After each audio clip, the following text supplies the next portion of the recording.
What up, what up, what up? Welcome into another edition of Green with Envy. As always, this is your boy Will Weir checking in. How you doing? How you living? It is a midweek edition of Green with Envy, and we have united the three-man weave coming straight at you. First up, we got my best friend, co-host, and the coach of our podcast, the one and only Greg Manakis. How you doing, man? I'm good, bro. I'm good. I was texting you earlier. I'm in that like really slow part of my work season right now, so I have a lot of time to produce content and to be active on Twitter, which we'll talk about here in a little bit.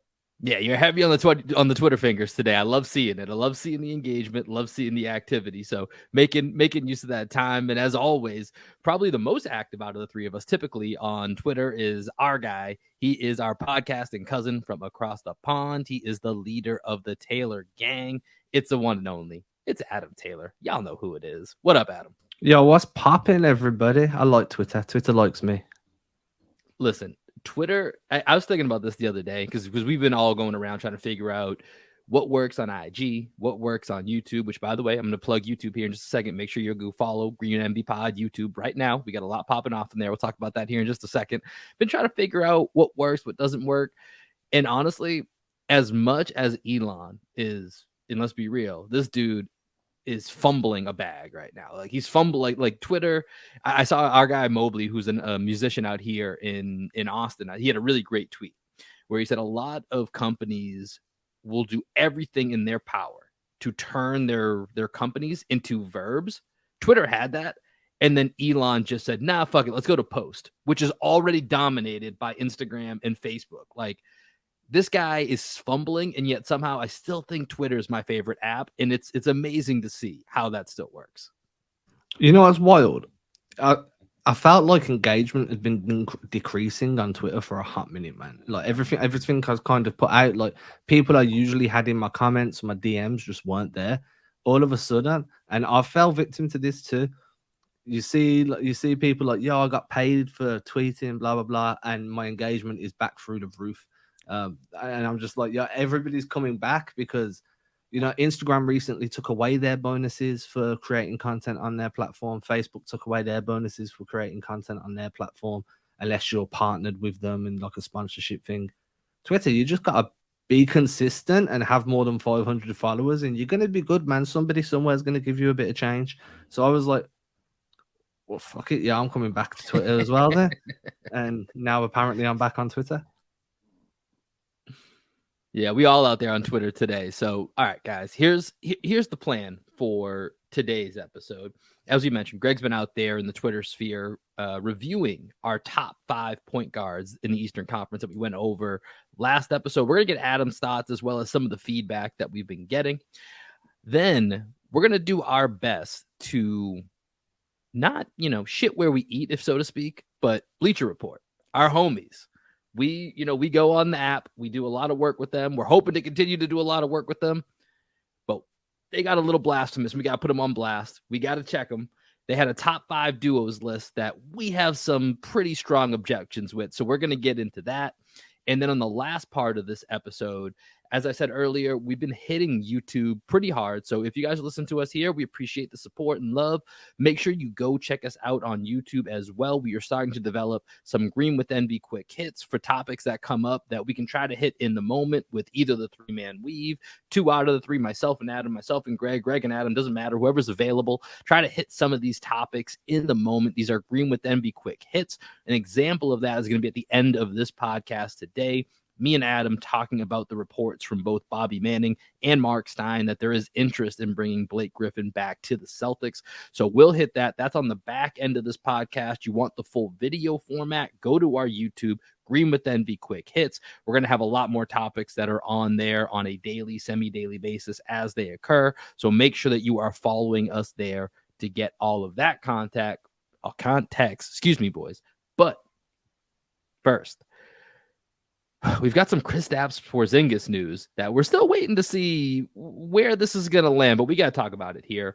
So a report coming out of the upcoming FIBA World Championships here from Rupert Fabig or Fabig. We're unclear on the pronunciation of our guy's last name here, But he had a tweet today, exclusive. According to my information, there are growing concerns that Latvia star Kristaps Porzingis might miss the FIBA World Cup due to injury. Understood it is something with his foot. Staff, himself, and Boston Celtics will wait until the last moment to make a decision. Greg, this is one of the worries of the Marcus Smart move, right? Is that we started to build a roster with the guys with a lot of injury concerns, and 2 out of our 3 main big men are guys with recurring injury histories in their, albeit short, careers thus far.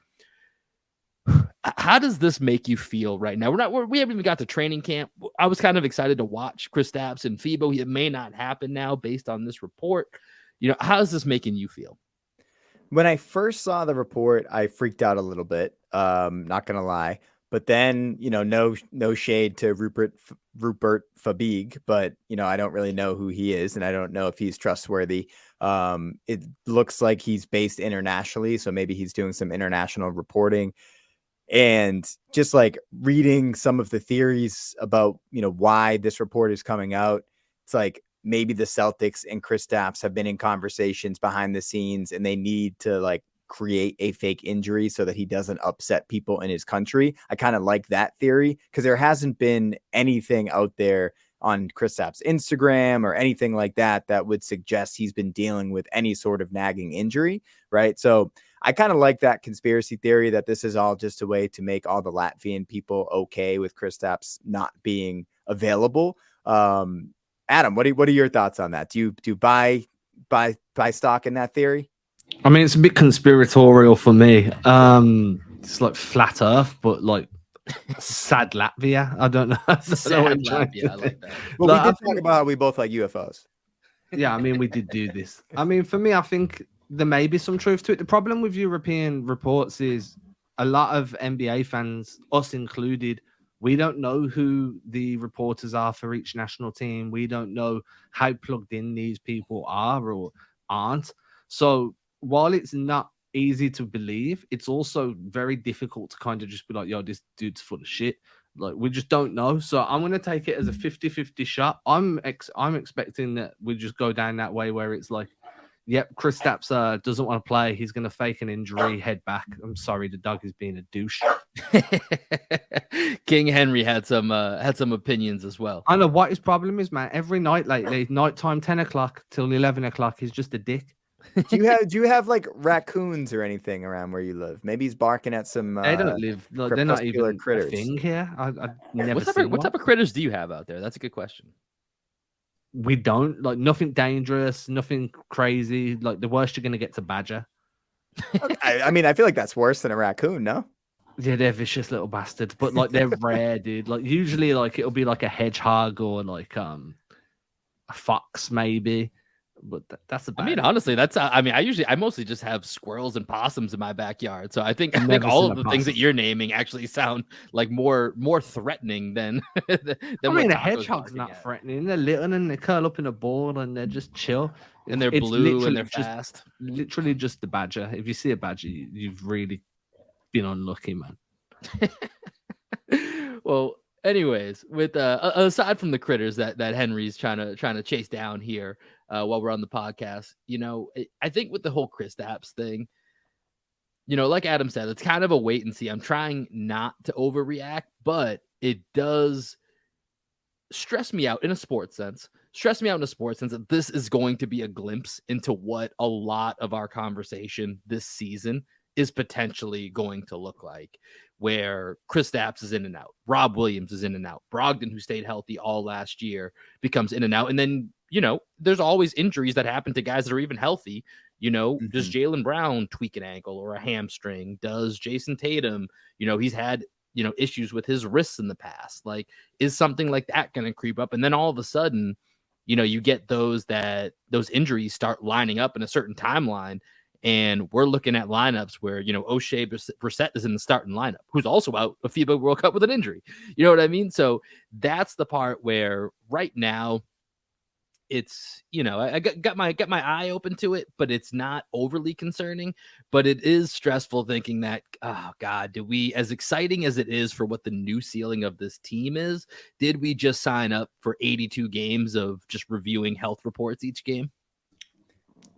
It's very possible that that's the case. I mean, that is the biggest concern when you bring in a Kristaps Porzingis, when you bring in a Malcolm Brogdon, guys who have really bad medicals, and you're investing in them to be part of your core 8, and then you're relying on them to be there every night.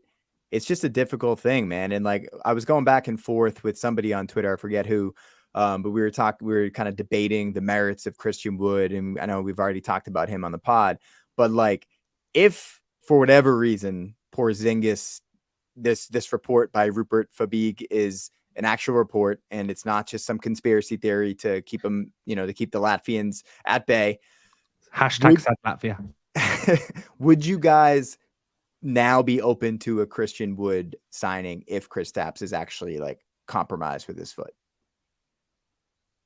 No, because that foot's going to heal, and Christian Wood's feelings won't. Well, that was the hypothetical, right? If this foot injury is more serious than like we're probably thinking it's just precautionary, keep him out, Celtics work something out with the Latvian team, right? If he's actually hurt and say he's going to miss 3 to 4 months, would you then be open to a Christian Wood signing?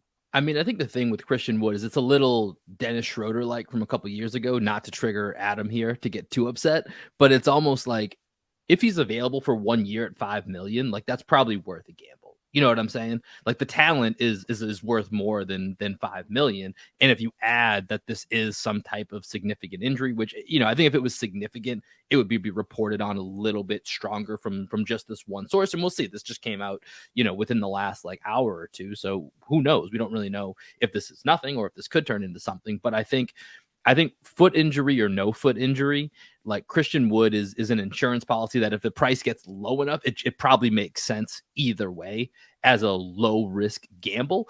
But if it is actually a foot injury, then I think it would put a little bit more urgency to say we need to do this, or closer to saying we need to do this than just it's a luxury. If it happens, it happens, but we're not actively pursuing it. Yeah, and I think one of the big things about picking up a guy like Christian Wood, if we are operating under it's a 4-month absence, just for argument's sake, at the end of those 4 months, you're hoping Wood has played well, he's built some trade value, and then you flip him for a second round draft pick.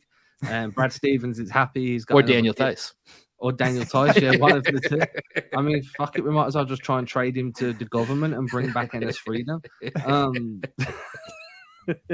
But yeah, I mean, I'd be down in that case. I just don't see this being a long issue. Like Boston would have done their own medicals, their own physicals on Porzingis coming before they finalised that deal.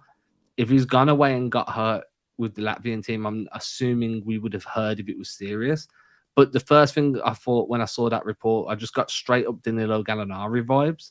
And I was just like, dude, just bring him back, let him rehab with the team staff, and keep him off the floor for a while because, he already had injury issues in the past. I like Christian Wood. I just don't think it fits right now at all. Yeah. Yeah, I think we're all there. This is very much like Trae Young, who we're about to talk about. Not a big Christian Wood, not a big Trae Young podcast. But with that, let's take a break. And then when we come back, we got to talk about some rankings and some lists. Let's have a little fun with it.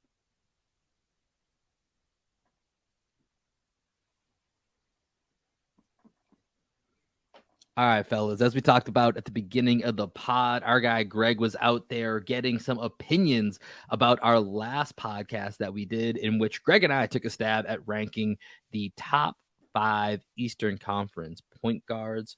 Adam, you weren't on that podcast with us, so Greg put it out there, what the top 5 list that we came up with. Give us some of your feedback just on this list in general that Greg and I came up with, and then we can dig into some of the comments that we got and decipher through that. Yeah, I mean, I probably would have had Halliburton at 1 because I'm a sucker for upside as well as current talent level, which probably full disclosure, Adam, I had him as 1 on my notes, and then when I thought about it as Greg and I were having the conversation, I flipped to Brunson. That's fair. I don't think it's an egregious decision to make. I'm just, as far as I'm concerned, Halliburton's the best guard in the East and will be eventually probably one of the top 2 guards in the league along with Shai. That the only other one that I think you could have made an argument for is LaMelo, but that would probably be better on like an all-time injury list along with Lonzo, because those 2 dudes just are brittle. Other than that, I'm cool. No Trae Young makes me happy. I think I probably would have had Halliburton at 1, Garland maybe at 2 with Brunson at 3, but I can understand why you'd have Brunson above him. Harden is an assist machine. You guys have got 2 notifications, by the way, because your cat's popping. Drew Holiday for the defense. I mean, if you wanted to just be a little bit more of a homer, sure, we should have had Derek White at 5, and I don't think that's too unbelievable. Somebody somewhere would have been pissed that you missed Drew off there. But no, I think that's solid. There wouldn't have been much difference if I was on the show. Maybe I would have talked you into taking Hallie at 1 though. Yeah, and that's fair. And I think most people, the biggest debate that we've kind of seen is like people are saying it's a travesty that we've left Trae Young off of this list. And some people have, that I trust their basketball opinion, have had Trae at 1. Shout out to our guy Roe. And then, my high school teammate played at UMass Lowell, Robbie Walton, who's like an unbelievable point guard in his own right. He had Trae off of his list, right? So I'm like, oh, 2 basketball people that I really respect. One has Trae at 1 doesn't have Trae on their list. And it's got me thinking about how polarizing of a guy Trae Young is for someone who has the resume that he already has, right? Like some of the stats on Trae Young are just insane. The fact that he's already been to an Eastern Conference Finals, pretty much by himself. He doesn't have like a whole lot around him on the Hawks. So they do have a couple of nice pieces I think would fit on most rosters around the league. So that was the biggest takeaway for me, is like some people are freaking pissed off that Trae Young's not on this list. And then a lot of other people straight up agree. And there have been a few Celtics fans, obviously, that are like, why is Derek White not on this list? And I mean, Derek White was part of that group of the last cuts, right? Like right kind of on the cusp, but probably more. He's just more of a high level role player. He's taking the Marcus Smart mantle in so many different ways, not just the starting point guard role, but he's, like Adam, you just mentioned like him versus like Drew Holiday. Yeah, I don't think it's like that crazy of a debate, but it's hard not to lean Drew Holiday each time, right? And it was kind of the same way with Marcus Smart, where yeah, they're a debate, but I think most times at the end of the day, I'd still go Drew Holiday as slightly above those guys, at least at that back end. Were you going to say something, Adam?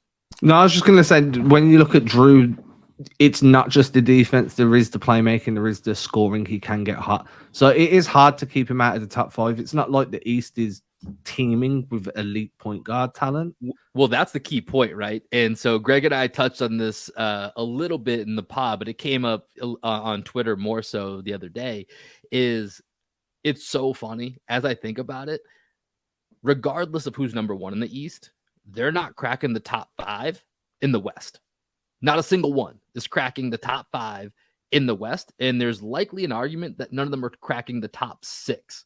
When you think about in the West, you're looking at Steph, Luka, Dame, Shea, Ja, and De'Aaron Fox. That's just 6, right? That's 6 right there. Is there anybody in the East you're putting above those 6? I mean, maybe Halliburton over Fox. Maybe. I'm a big Fox guy. I said last year that like John Morant had kind of risen to the point where maybe his reputation was outweighing what he actually has done on the basketball court. Like everyone just like penciled him in as a superstar, and he hadn't really done it yet. Right. He's had some big games, but like, it's more the promise of John, the highlights for John, all that. So when we're going to the playoffs, I was like, we might be a couple months away from having a real conversation. Is Jalen Brunson actually maybe the better player right now than a John Morant? Same thing with Tyrese Halliburton. So it's definitely a fun conversation to see if any of these guys would crack the top 5 in the league, but I think it's pretty clear that Steph, Luka, Dame probably looking at like the top 3. SGA probably SGA 4. is definitely in that. Yeah. Those 4 I think are unquestionable. And then you can get at least a debate going between, 5, 6 in that range. But it was fun seeing a lot of those responses as to, where people would have different point guards. Like we said, I think Derek White's just outside that top 5. But I think if you were to rank role player type point guards, he's going to be right at the top of that list. And especially when you have 2 guys like Jason Tatum and Jaylen Brown, an excellent duo, Bleacher Report. If you're listening, they are going to make it a lot easier for a guy like Derek White. And in turn, he's going to make their life a lot easier as well. So that brings us to the next point that we need to get to.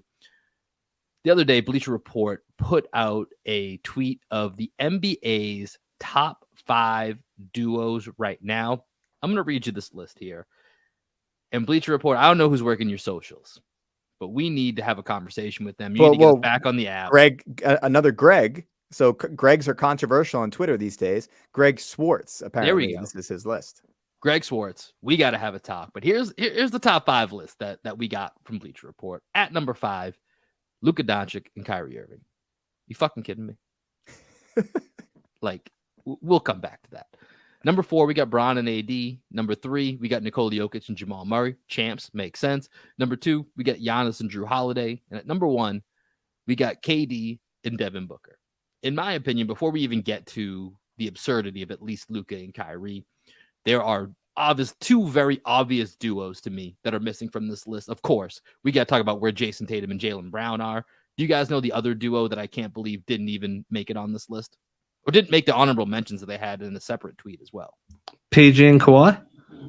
They made the honorable mention list. Jimmy and Bam didn't even make the honorable mention list. They just went to the goddamn finals as an 8 seed. Like, what are we even doing here? So someone tell me what you think they're doing here. Greg, Adam, I don't care which of you jumps in. Adam, you go. No, because anything I say is going to be nasty, and we do work with Bleacher Report. I plead the fifth. That's why this is a tough line. Here's the thing, especially with these lists, right? It's like, what is your criteria for developing the list? Are you talking about pure talent, like basketball talent? Then if you're talking about pure basketball talent, you could even make the argument that Luka and Kyrie should be higher than number 5. But we're talking about like the duos on the court and whether or not we think those duos together are going to lead to like good winning basketball. That's how I always look at it, right? Like, which 2 would I want to pair well together to lead a winning team? So you have to factor in, okay, which of the duos has the best superstar, right? So like there's always the 1 and the 2 in the duos. And then what is their complementary star and how do they support the superstar? Right. And Luka and Kyrie do not complement each other well. So therefore, as great as Luka Doncic is, as great as Kyrie Irving is, as individually talented players together, I don't think they make the right duo. And therefore, we're going to push them to the side. Now, Celtics fans, you could also then, hear everybody murmuring on Twitter and in the ether right now saying, on X, couldn't you say the same thing about Jaylen Brown and Jason Tatum? And that's where, leaving Tatum and Brown off of this list, if you're going to leave Luka and Kyrie off because they don't complement each other well, I could see somebody, I'm not the person, but I could see somebody making the argument that if you're going to make that argument against Luka and Kyrie, maybe you could make the same argument against Tatum and Brown, because people have been talking about for years how they don't necessarily complement each other as well as a Jokic and Murray do. I will say that, Adam, just one thing I want to say on Luka and Kyrie and how it's ridiculous that they're on this. They traded for Kyrie Irving at the trade deadline. They were in the playoffs. They literally missed the entire playoffs after they traded for Kyrie. You literally just said what I was going to say. The only evidence we have of these 2 together is losing enough games to go from in the playoffs to out of the playoffs. They can't be on this list. Just absolutely not. Yeah, and getting fined for doing so, may I add, because they affected. Because they had to tank. They yeah, it's just that's ridiculous. But let's transition to this conversation then. What should be the best 5 duos? I think that's the better conversation for us to have. And I think all of us, I would say all of us here think the Jays, they got to be on this list. They go to the Eastern Conference Finals at a minimum. basically every year. Like it feels ridiculous for a team that accomplishes that to not be on this list. But, I mean, I think, Greg, the way that you put it of like the duos of like who's your star player, who's your second player, and then how do they kind of mesh together, I think that's a really interesting way to look at it, because that's where, as much as I have issues with the list that Bleacher Report put out, KD and D Book at number one. KD's one of the top number ones you could have. D Book is, in my opinion, the best number two. I think no doubt. I think maybe you can make an argument. I'd say he's probably the best number two in the league. And then I think their games can work together. It's a small sample size, so it's hard to say how that works. But do you guys think, then let's start with you, Adam. Do you think KD and Book is the number one duo, or where do you think we should start?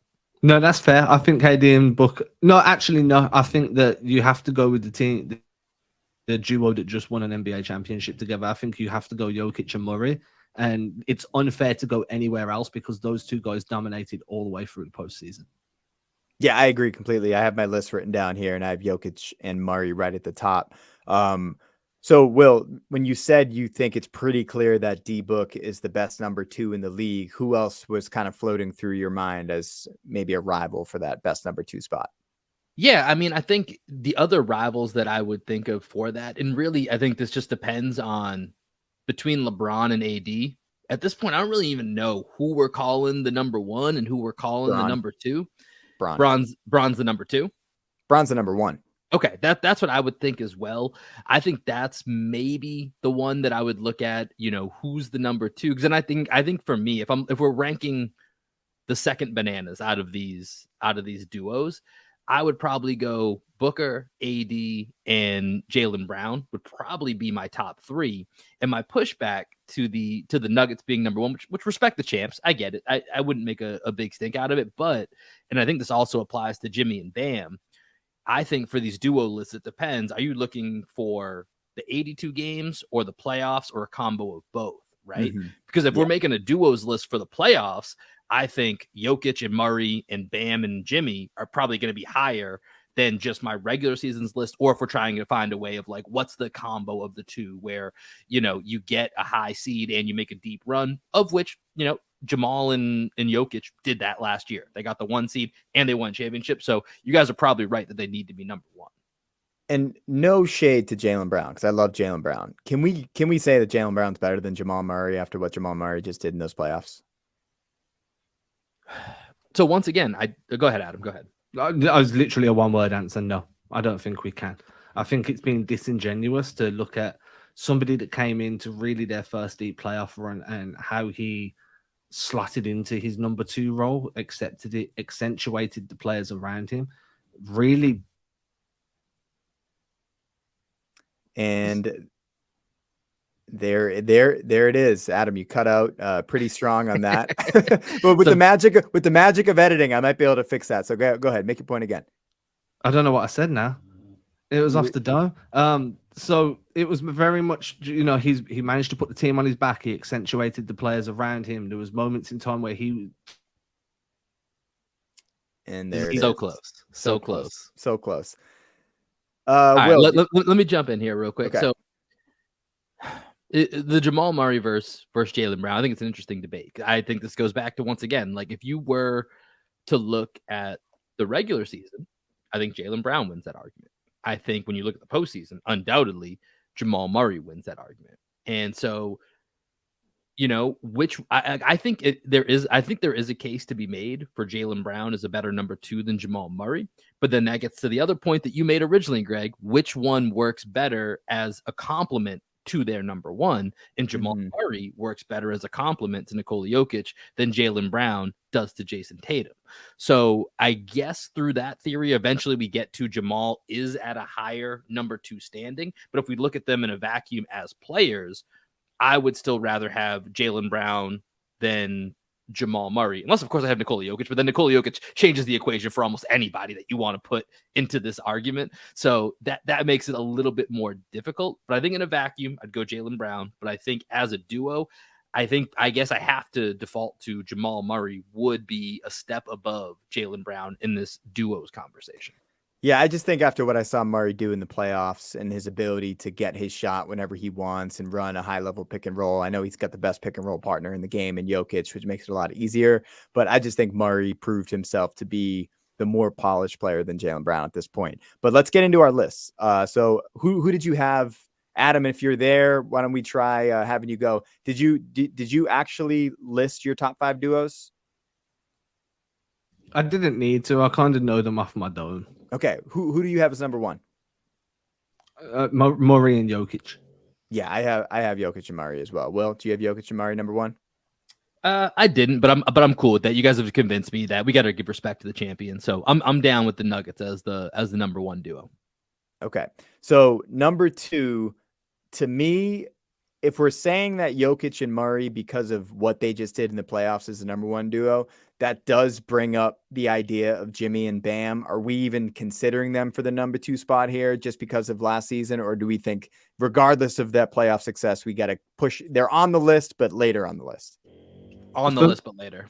Yeah, I'm going to be the same. So for me, one of the criteria I had has this duo won a championship together? Okay. If they have, then I've kind of put them in my top 5 and I've kind of built around them. But I do have KD and Book at number 2.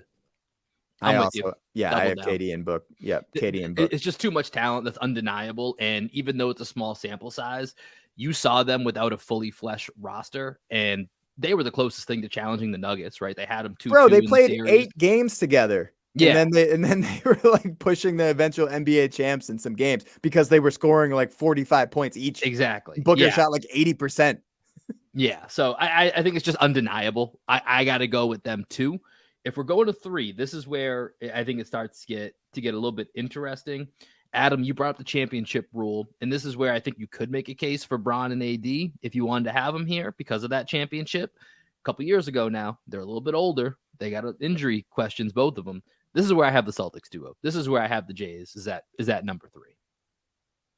I also have the Jays at number 3, but it's tough. Like when you're talking about these, like Bron and AD and Jimmy and Bam, especially after Jimmy and Bam, like they beat us in the rubber match, man. Right? It feels wrong. It almost feels wrong to put the Jays above them, but I think coming into, hopefully we've learned our lessons. Hopefully we've learned our lessons, and next year we'll be better than Jimmy and Bam. But it is tough to, like, from the bottom of my heart, say that the Jays are better than Jimmy and Bam when they just beat us. Yeah, I'm exactly there. So I had Jimmy and Bam at 3. I don't like having them above Tatum and Brown, but it's simply based on they have a championship together. They've had more success in the postseason than what over Jason and Jalen in terms of beating them and then winning a championship along that way. So they have to. Well, they haven't won, but they've been to 2 finals. Yeah, I'm going back a bit further on. I'm going back before Jimmy was there. Can you hear Henry in the background? Yeah. But okay. So we'll go Jimmy. I think we all agree Jimmy and Bam at number 3. So we'll make that concession. So Heat at 3 with Jimmy and Bam. And then that's between 4 and 5. Would the Lakers duo be the other duo that you're debating here with the Celtics, or is there another duo? Yeah, that's a duo. But like, we've already made a concession to the Heat on this pod. I'm not making a concession to the fucking Heat and the Lakers on a Celtics podcast. So like, fuck the Lakers. I got the Jays at number 4. Yeah, let's double down. We got to go Jays at 4, and then Lakers at 5. Would that be does that? I would have done Giannis and Drew at 5. Well, that's going to be the other part that we haven't debated, right? And this is where I think, because Giannis is arguably still the best player in the world. So, well, I think Jokic has that title right now. Let me back up. Jokic has that title right now, but Giannis is arguably the second best player in the world, and probably pretty unquestioned. I think majority of people would probably put him at number 2 with a few others in the conversation. But I think for Giannis, the trouble is, Drew Holiday, Chris Middleton, like we just ranked Drew Holiday as the 5th best point guard in the Eastern Conference. A lot of debate if he even should be in that 5th spot. And then we just talked about how whoever's in that 5th spot in the East is probably more like the 11th or 12th best point guard in the entire league when you factor in league wide, not just by conference. And Middleton's been injured and out. And so I think for me, Giannis just gets dinged that I don't think Holiday or Middleton stack up with either Jamal Murray, Devin Booker, Bam Adebayo, Jaylen Brown and Anthony Davis, I don't think either of those guys approach the level of those number twos. And I think it's a pretty sizable difference at this point. Yeah, I think that's the argument there, is that if we're saying this is a duo, they have the first piece of the duo, but they don't have that second piece that's like a surefire number two. You're having that argument between Holiday and Middleton. So that's why I would go Bron and AD. I think like them together add up to more than what Giannis and Drew can do together, even though I think Giannis is the best player of the four of them. Yeah, I think the only thing that bothers me there is there's just so much injury concern between AD and Bron, and you have to, while you can factor in the fact that they are dominant when they're both healthy and they have won a championship together, I do think you have to factor in their ability to contend for a championship moving forward as a primary duo. And with AD's injury history since winning that championship, he hasn't played more than 60 games each season. I think 2 of the years it was around 40 games in the season. I'm just not sold that I can have them in the top 5 duo because they might not be available. Yeah, he just got a bag too, by the way, $60+ million a year for Anthony Davis. So a lot loaded in there. All right, so I think for this one, it's 2-1 Lakers. So we're gonna go Lakers in that 5 spot is what I think we're gonna do. Sorry, Adam, this is a democracy over here. So we're gonna go 2-1. We put the Heat at 3. We got Lakers at 5. So here's our final list for duos. So we've got Nikola Jokic and Jamal Murray. We've got Devin Booker and Kevin Durant. We've got Bam Adebayo and Jimmy Butler. Jason Tatum, Jaylen Brown, LeBron James, and Anthony Davis. Bleacher Report, mock it up, get some graphics behind it. That's the list. That's the better list than what y'all put out there. Get that Luka and Kyrie crap off the screen. Please hire us again. We want to come back. We like getting paid by y'all. It's fun. No, but for real, that was good. We appreciate y'all always having us on there, but had to set the record straight here. So we've got a new top 5 list, but as I mentioned, we're going to round out this podcast today. Now we're going to round it out with a Green with Envy quick hit. So this moving forward, just so that y'all know, most of these are only going to live on our YouTube page. So for a limited time, we got some of these that will be mixing into the podcast routine throughout. But for future reference, most of these are only going to live on YouTube. So make sure you are following us on there, and make sure you're following all other social medias. Make sure you're following Adam Taylor. Make sure you're following Greg Manegas. Make sure you're following Black Sheep Optimus. Make sure you are following the whole crew here. We appreciate those of y'all that do. We'll take a quick break, and then when we come back, you'll hear my thoughts and Adam's thoughts on keeping the Bus One boys together and bringing Blake Griffin back.